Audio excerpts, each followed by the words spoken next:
Celui qui cherche trouve, Matthieu 7, 8.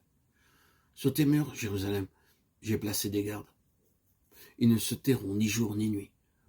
Vous qui l'a rappelé au souvenir de l'Éternel, point de repos pour vous. Et ne lui laissez aucune relâche, jusqu'à ce qu'il rétablisse Jérusalem et la rende glorieuse sur la terre. Ésaïe 62, 6, 7. Dans la vie spirituelle du chrétien, la prière est quelque chose de très important. Chaque véritable croyant le réalise bien et s'adonne à la prière. Et cependant, quoique certains enfants de Dieu passent du temps dans la prière, présentant toutes sortes de sujets, ils ne semblent pas progresser dans la prière. La raison, c'est qu'ils n'en ont pas découvert la clé. Quel que soit notre ouvrage, nous devons savoir comment le faire. C'est ce savoir-faire qui est si important. Si nous voulons entrer dans une pièce et que la porte soit fermée, nous n'y avons accès que lorsque nous possédons la clé. Ou si nous voulons faire passer une table par une porte, si nous avons du savoir-faire, il n'y aura pas de difficulté.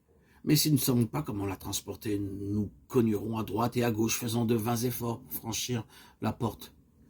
La difficulté ne réside pas dans la longueur de la table, ni dans la dimension de la porte. Elle est dans le manque de savoir-faire de la part de ceux qui font le travail.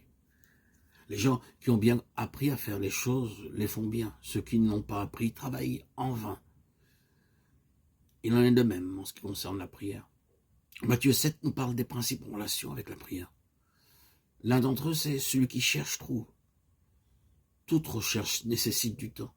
Celui qui recherche une chose avec un cœur partagé et avec désinvolture n'est pas dans les dispositions pour trouver.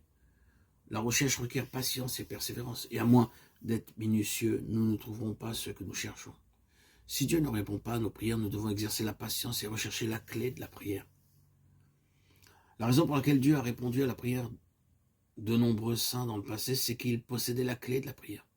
Si vous lisez la biographie de George Muller, vous verrez que tout au long de sa vie, il reçut la réponse à ses prières. George Muller avait découvert la clé.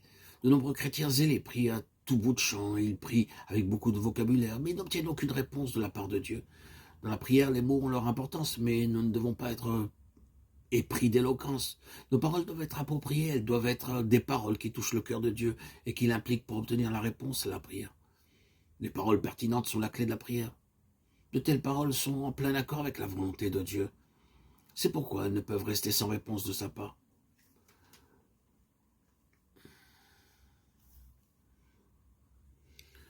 Considérons l'illustration tirée de la parole de Dieu. Elles peut nous aider dans l'art de la prière.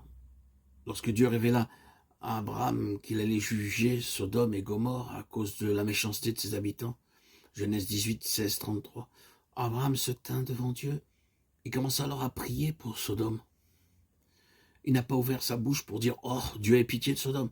Il n'a pas imploré Dieu avec ferveur en disant « Oh, ne permets pas que Sodome soit détruite ». Abraham demeurait ferme sur une base divine, à savoir que Dieu est un Dieu juste, et ce fut la clé pour la prière à propos de Sodome. Avec une profonde humilité et avec beaucoup de zèle, il commença à poser à Dieu une question après l'autre. Ces questions étaient ses requêtes, et tandis qu'il progressait dans la prière et demeurait ferme sur le terrain de la justice de Dieu. Pour finir, il dit que le Seigneur ne s'irrite point, et je ne parlerai plus que cette fois. Peut-être trouvera-t-il 10 justes. Ce fut la dernière requête d'Abraham. Après la réponse de Dieu, il nous est dit que le Seigneur s'en alla. Abraham n'a pas essayé de retenir Dieu, il n'a pas tenté d'aller plus loin dans la prière. Nous lisons Abraham retourna dans sa demeure. Beaucoup pensent qu'il aurait dû continuer d'implorer Dieu, mais l'Écriture nous montre clairement qu'Abraham connaissait Dieu et qu'il connaissait l'art de la prière. Il avait entendu dire « Le cri contre Sodome et Gomorrhe s'est accru et leur péché est énorme. Le bruit est venu jusqu'à moi. » S'il n'y avait pas plus de 10 justes dans une si grande ville, quelle sorte de cité était-elle? Hébreux 1,9 déclare que le Seigneur aime la justice et qu'il hait l'iniquité. Il ne peut ignorer le péché et s'abstenir de le juger. La destruction de Sodome et de Gomorrhe fut la terrible conséquence de leur péché. Elle était la manifestation de la justice de Dieu.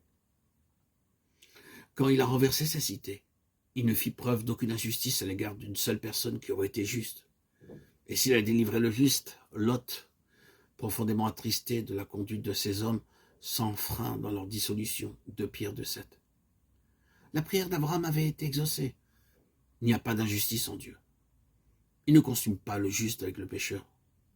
Nous l'adorons et nous le louons pour sa justice.